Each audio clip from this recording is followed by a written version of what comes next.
Anda telah mengunduh podcast yang dipaparkan oleh Pendeta Dr. Erastus Sabdono ini dari truth.id/voice. Selamat mendengarkan podcast ini.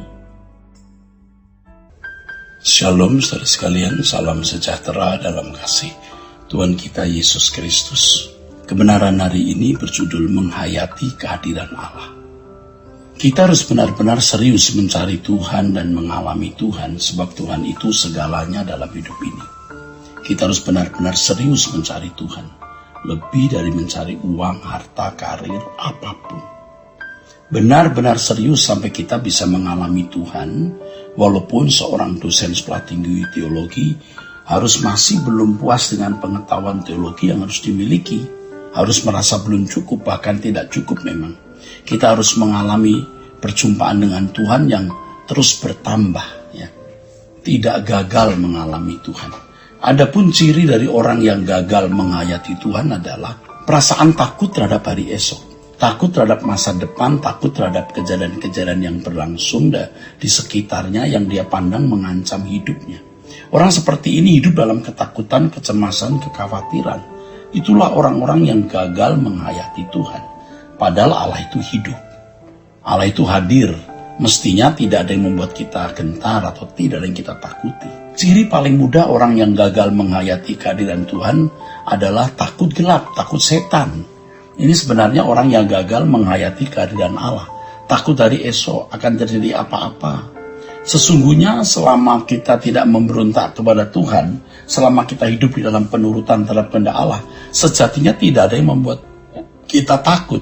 Heran ya, orang lebih percaya ada setan daripada Tuhan. Anak-anak dunia lebih berani menghadapi hari esok, tapi kok ada orang-orang Kristen takut menghadapi hari esok? Kalau kita percaya Tuhan itu hidup, Tuhan itu ada, mestinya kita tidak takut menghadapi apapun juga, selama kita hidup di dalam perkenanan Tuhan. Yang kedua, orang yang gagal menghayati kehadiran Tuhan, pasti hidupnya tidak bersih, pasti berani berbuat dosa. Terus terang, kadang-kadang kita juga sering gagal menghayati kehadiran Tuhan. Misalnya waktu dalam sebuah percakapan kita menjadi sombong, kita tidak tulus, ya. Seringkali kita juga begitu, gagal menghayati kehadiran Allah, sehingga sembarangan dengan apa yang kita lakukan. Saudaraku, kita harus jujur melihat diri kita sendiri. Ya, orang yang bisa menghayati kehadiran Tuhan itu pasti orang yang hidupnya tidak bercacat, tidak bercela. Orang yang hidup suci. Yang ketiga, orang yang gagal menghayati kehadiran Tuhan itu tidak berani berkorban untuk Tuhan. Tidak berani all out untuk Tuhan. Sebenarnya kalau kita bisa melayani Bapa, bisa memberikan sesuatu kepada Bapa, itu kehormatan.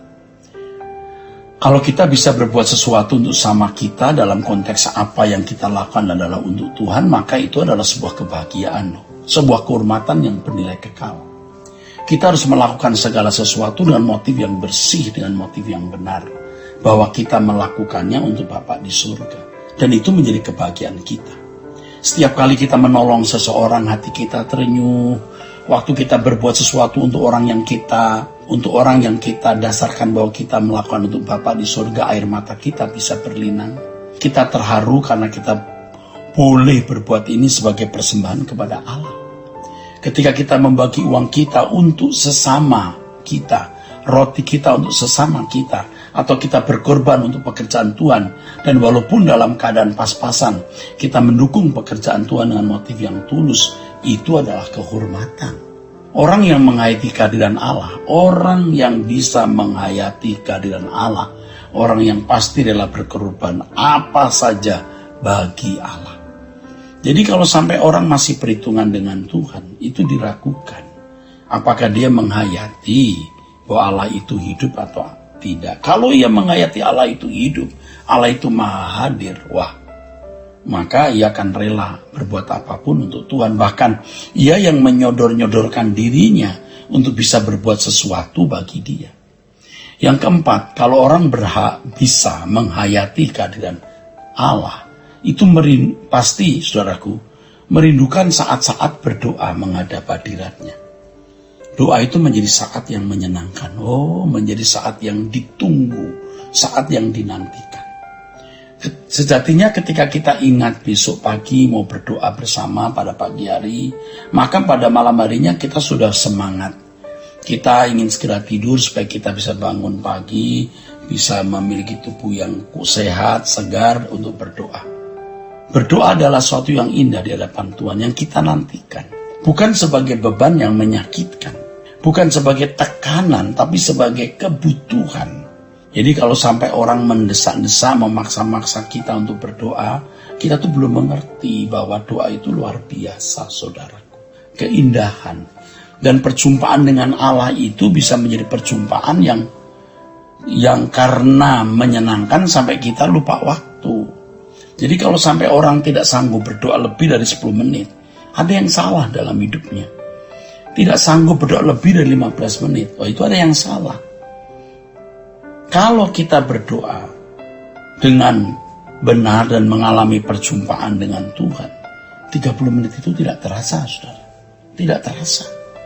Ya, sama kan kalau seseorang bertemu dengan orang yang dia cintai, waktu akan terasa berjalan begitu cepat. Nah, saya berharap semua kita sekarang mengerti Allah itu hadir bisa ditemui dan betapa indahnya perjumpaan dengan Tuhan itu. Yang kelima, orang yang bisa menghayati keberadaan Allah, kehadiran Allah, itu merindukan bertemu dengan Tuhan. Tidak ingin lama-lama hidup di bumi ini. Betul, bukan lalu ingin mati buru-buru dan bunuh diri, enggak, bukan itu. Tapi rindu mengalami perjumpaan dengan Allah. Mari kita berperkara dengan diri sendiri, saudaraku. Apakah kita serius untuk pulang ke surga? Nah, kita sadar nggak dunia ini bukan rumah kita? Saudaraku, berurusan dengan Bapa adalah sesuatu hal yang luar biasa.